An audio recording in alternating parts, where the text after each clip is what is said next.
Rebecca Sugar can't stop blindsiding Steven Universe fans with some of the wildest revelations we've ever seen. First, it was the new poster that gave us a peek into the future. Then her video on Pearl sketches slipped in some art of Pearl, shape-shifting into Greg to try and win over Rose. And now we have Rose and Bismuth sitting in a tree. Kissing.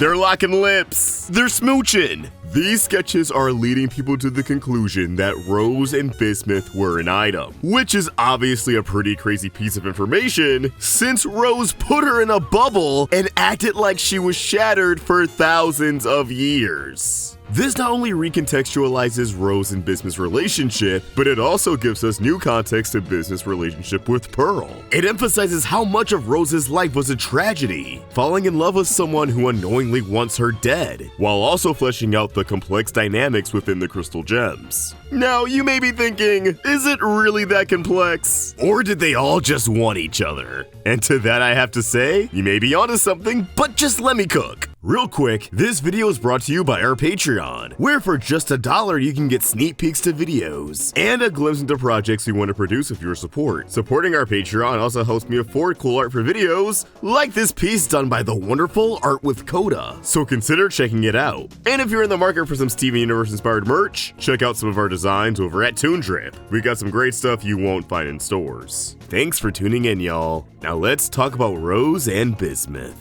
So if we're treating these sketches as canon, which I will for the sake of this video, and honestly it fills in a lot of gaps if you do, then Rose and Bismuth were romantically inclined almost the entire time they knew each other. Bismuth tells Steven that prior to Earth, she was just another gem conforming to the status quo, building structures for the elites to enjoy. But when she met Rose Quartz, all of that went out the window. She asked me what I wanted to build, and I'd never heard that before. Rose opened Bismuth's eyes to Homeworld's oppressive regime and inspired her to forge her own path, to build whatever her heart desired instead of what the diamonds wanted her to make, to define herself and take control of her destiny. While it's up to interpretation, I believe this moment is what's being depicted in Sugar's sketches. As the dialogue lines up pretty perfectly, Bismuth questions her entire purpose. Then all those years of building, were they worth anything? To which Rose responds, yes. They're just hoping you don't realize it. Rose helped Bismuth recognize just how valuable she really is. That she has so much potential that's being wasted on a society that'll intentionally never recognize her hard work. Feeling empowered and cherished for the very first time, Bismuth locks her hands and her eyes of Rose's, ending this vulnerable moment with a passionate kiss.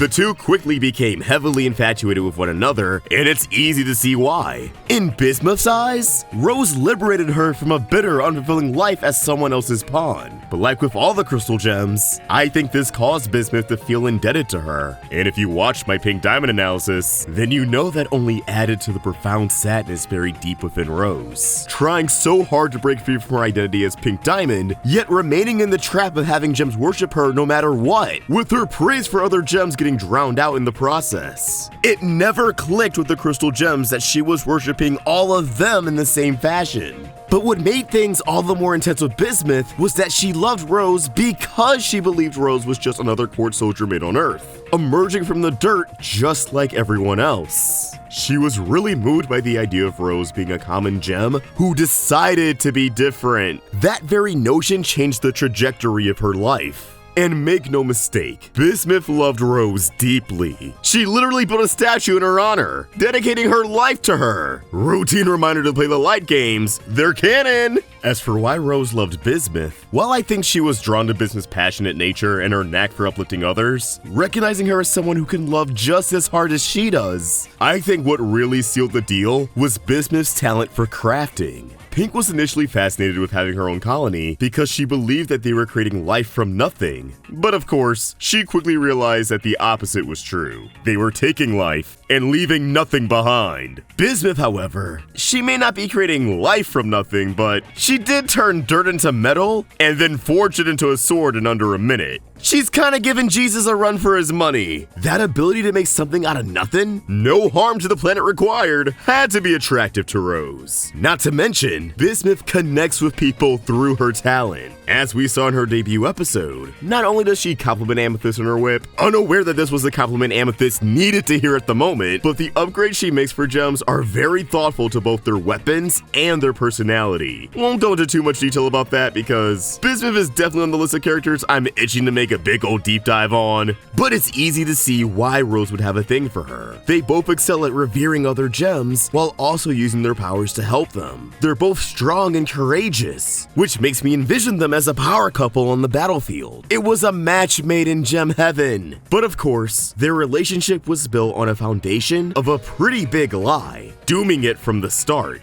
We all know the story. Bismuth presented Rose with the breaking point, an invention that could shatter the diamonds and allow them to liberate all of Homeworld. Rose, still living a double life as Pink Diamond, obviously started to panic and objected to using the weapon, something that confused Bismuth, as Rose was the one who was telling everyone about how horrible Pink Diamond is and how Homeworld will never change so long as the diamonds were around. Rose was caught in a very complicated position. She loves this person who, because of her own ideology, wants to kill her. Their disagreement escalated into a fight, one that Rose won, but she could hardly call it a victory, bubbling Bismuth and eventually locking her away in Lion's Mane. It's Steven's problem to deal with, I guess. I don't know, she left a tape for him in the same spot. Who knows what she was cooking here? Here's an ex-girlfriend. Hopefully she won't remember her last few seconds of consciousness. Bye! I don't want to repeat too much of my Pink Diamond joint, but yeah, I don't think she made the right call, hiding Bismuth away forever and lying to her friends about her fate. But it's not surprising she pooped Bismuth, as I imagine her temper wouldn't be under control in a stressful situation like this, and she would want to stop the fighting ASAP. Rose just operates on the out of sight, out of mind mentality, which was pretty detrimental. Now you might be wondering, how did Pearl feel about Rose and Bismuth as an item? Honestly, I think Pearl would have been fine with it. Maybe a little jealous, but I think she'd envy what the two have in common rather than harbor any resentment towards Bismuth herself. Pearl and Rose's romance wasn't a monogamous relationship. Rose had multiple human partners over the course of thousands of years. Pearl just wasn't threatened by any of them until Greg came into the picture. But if Rose was dating humans, I don't see why other gems would be off limits for either of them. Of course, now it seems like Bismuth and Pearl have a thing for each other, something that hits a little different with the context that Bismuth might have been another one of Rose's lovers, both of them healing from their relationship with Rose and finding comfort in one another. Pearl has been shown to be touchy with Garnet. I mean, they were pushing each other against walls for God's sake, but the body language between Pearl and Bismuth is just different. As soon as Pearl sees her, she leaps into her arms, something that Bismuth thinks is unlike Pearl. Maybe Pearl realized her true feelings in Bismuth's absence. And of course, in Steven Universe Future, we get confirmation that Bismuth does have romantic feelings for Pearl,